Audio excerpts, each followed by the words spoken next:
jangan sampai gas air mata dan kecil, Pak. Bola dikandani, Bro. Iya. Iya, saya keluar. Iya, saya keluar. Tahu Showdown beredar video Aremania meminta polisi jangan menembakkan gas air mata. Namun, permintaan tersebut malah dibalas dengan bentakan.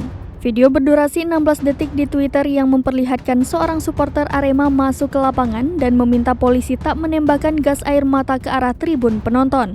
Anggota polisi tersebut pun meminta agar supporter tersebut untuk memberitahu rekan-rekannya untuk keluar. Ketika polisi yang dimintai supporter itu menjawab dengan tenang, personil polisi yang lain justru membentak dirinya.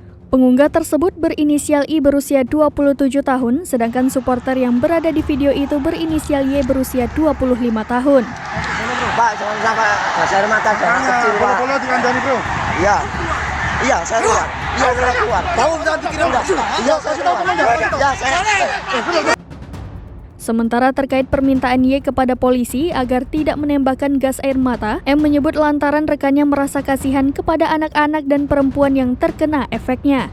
Menurut pengakuan I, polisi masih menembakkan gas air mata di luar Stadion Kanjuruhan.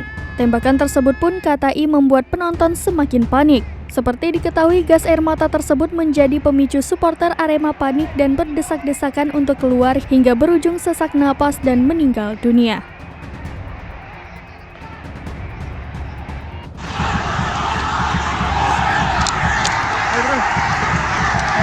Pak, jangan sampai gas air mata dan kecil, Pak. Bola dikandani, Bro. Iya. Iya, saya keluar. Iya, saya keluar. Tahu bisa dikirim enggak? Iya, saya keluar. Iya, saya.